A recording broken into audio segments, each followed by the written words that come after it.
Hello and welcome to my wildlife year week 38. So this week I'm quite busy doing lots of things, some bits of paid work and also some voluntary stuff. So let's just crack on and see what I've been up to during my wildlife year week 38. Just been trying to give Chonky, the rescued pipistrelle that was catted a few weeks ago, test flight. She's still not up for flying, unfortunately, so I'll just keep her in care. But it goes another month or so, and I'm going to have to start thinking about keeping her over winter. Then we'll just have to see how it goes, but hopefully, fingers crossed, we'll be able to get her flying before then and get her released. Right, they're down there, but this bit just there, it's a wildflower trial site that the council have put in, which is a bit strange because I actually was involved with the council and the local biodiversity action plan more than 15 years ago, and we actually did wildflower trials then, so obviously things haven't moved on since then, which is a bit of a shame, but in some ways it's good, other ways I've got a few doubts. You can see here they're trialling 3 different wildflower seed mixes across different sites, which is great. And looking along it, there's cornflower, there's corn marigold, there's also corn cockle, which actually, unless it's in the wildflower mix, it's actually quite rare as a wildflower. And there's also some poppies. These look like nice native poppies. Bit big though, so makes me wonder whether they are. But then as we go along, you've got sort of like more pinky ones, and then I'm trying to find them. Have I missed them already, or have they passed? They were here the other day. I think I must have missed them. There's some more poppies up there, but oh no, here we go. Look at the colours of that. And there was also somewhere, there was a double-headed one as well, and you don't find them as native poppies, they're cultivars. Why, in a place like this, why would you put cultivars in, use a wildflower seed mix with cultivars? It's just absolutely crazy in my opinion. So I'm going to get down off my high horse before I get carried away, but it just really annoys me.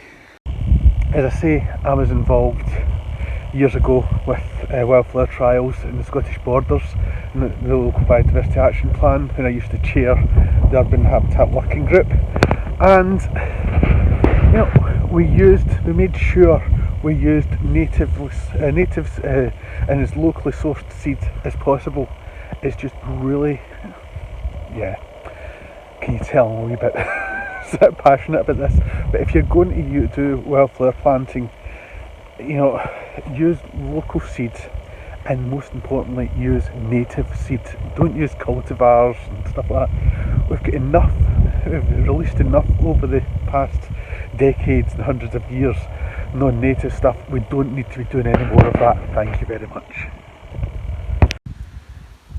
Just come out to open up the hens. It's a bit windy today, but just found this.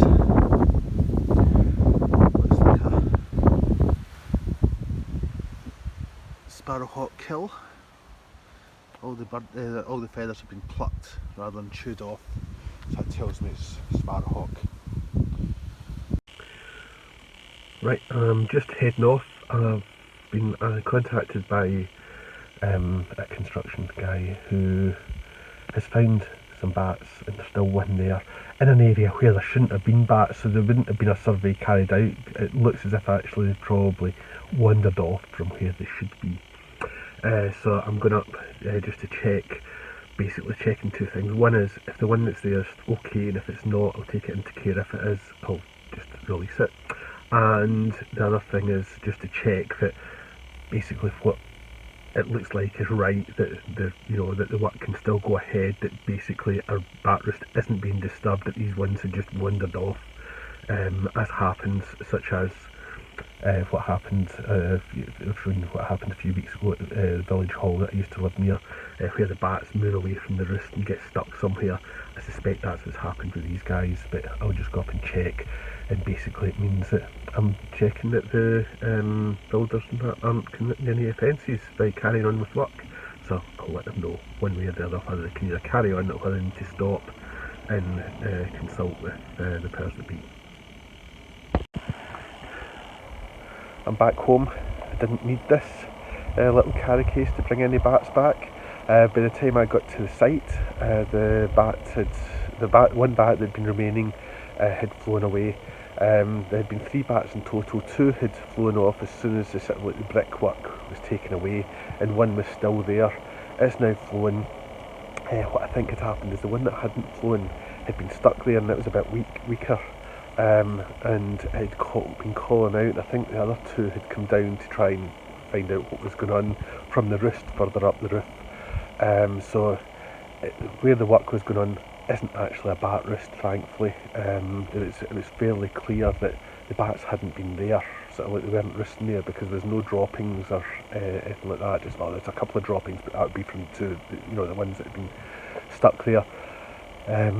So I was able to say confidently that it's not a bat roost, and the work can carry on, and they don't have to stop and get a licence, which is good news for the builders, the owners, and for conservation, because it means that the bat roost hasn't actually been disturbed.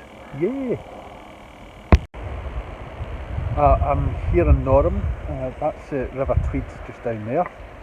Hope it'll be down there later. And up there is Norham Castle. I'm here to lead a bat walk with friends at Norham Castle, so there's just a few folk already starting to gather. Quite early, it's not got for another 15 minutes. Bit windy, but I'm hoping that amongst the castle it'll be quite sheltered, so if the bats are going to be out, that's where they'll be, out foraging, so hopefully there'll be some bats, but always guaranteeing a bat walk that folk will see a bat. And here's how it always guarantees that folk will see a bat. Well, we've got about 18 people here, and we're just waiting the bats coming out, so hopefully they'll be out soon. But this is quite a great castle.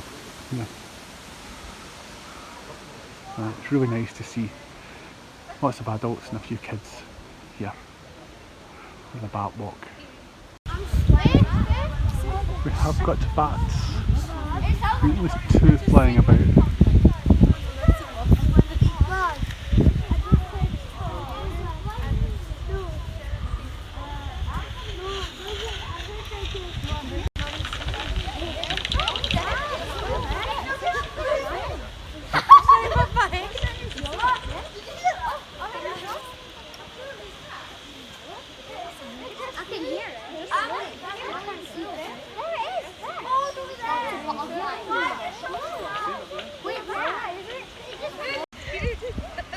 We're just heading down from the castle now.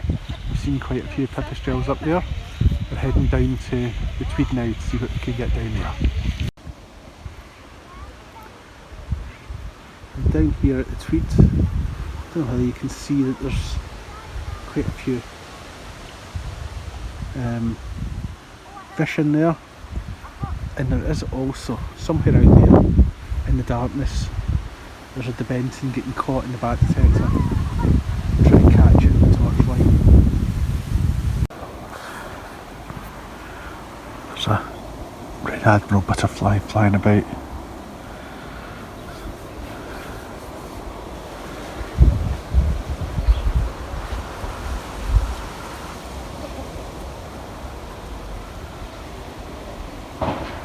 That's going away. It was feeding on the ivy flowers here. You can see there's, I don't know whether that was a bee or some sort of hoverfly. I think it's a hoverfly of some sort. And there was at least one wasp over here. Ivy. There's a have a fly in there. You see it? Yeah. Ivy's often seen as a problem, but actually, at this time of year, it's a really important nectar source for sort of autumnal insects.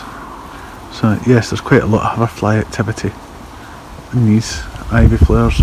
So don't assume that ivy's just a pest species that grows up. And actually, there's a thing. I'm going to do a myth busting bit. Yeah, I'm going to do a myth busting bit about ivy and how it chokes trees. You'll see people cut down ivy off trees. It doesn't choke trees. Now, that's not to say it's not problematic in trees if the tree's unwell, but a healthy tree can cope with ivy growing up through it. It doesn't, people say, oh, it sucks the life out of trees, and that's not true. It will grow up through trees, and if the tree isn't well, it can sort of cause the tree to fall over if it gets too top heavy with too much ivy in it and that, but it does not choke the trees. It's a bit of a myth that they choke trees. That's not true. As I say, if the tree's not well and ivy's grown up through it, and quite often ivy will thrive on trees that aren't well, but they don't. The sort of ivy as it grows up, it doesn't suck through the bark or anything like that. It's just attached to the bark. And ivy in trees can be quite an important habitat for many invertebrates, and also from some mammal species. I've come across bat roosting bats in behind ivy on a tree. So yes, ivy in a tree is not always bad news. In fact, it's not bad news. It sometimes can be if the tree isn't well, as I say, and it can cause limbs to fall off or trees to topple if it becomes too top heavy. But more often than not, a healthy tree with some ivy growing up through it ain't going to damage that healthy tree. So there's a impromptu myth bust this week. During this week, I made a decision to do a Facebook Live bat walk. A bit crazy. I'd never done a live before, Instagram Live or Facebook Live. I'd seen a few, but never done one myself. But I decided I'd just take the plunge and advertised it on Facebook, and it seemed to go quite well. And here's just a short clip of it.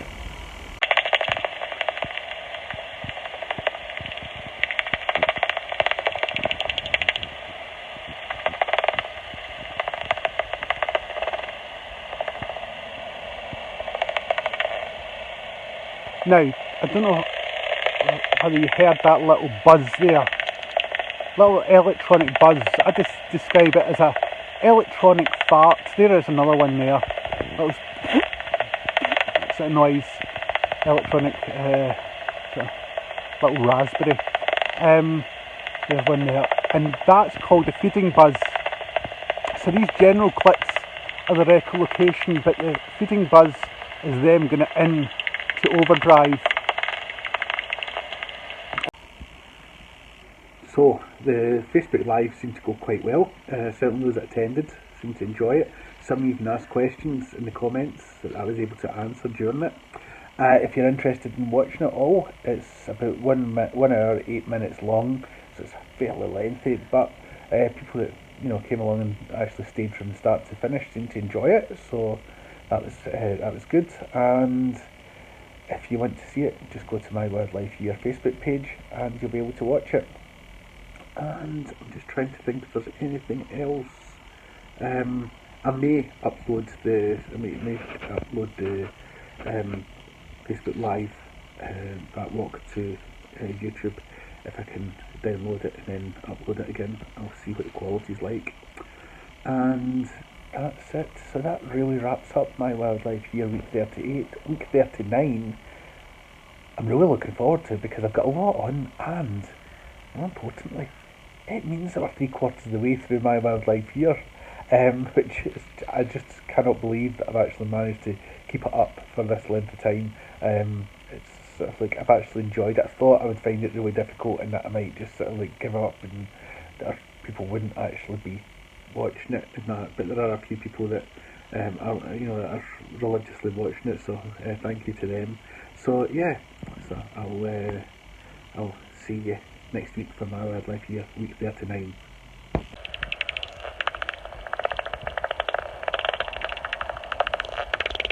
So we're coming right up to the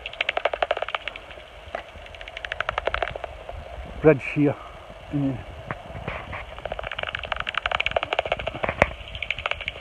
You'll hear once we go under the bridge, if any bats come through here, you can actually hear probably the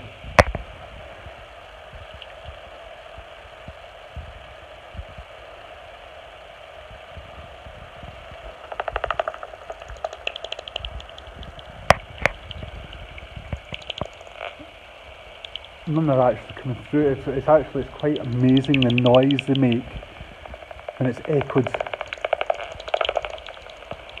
But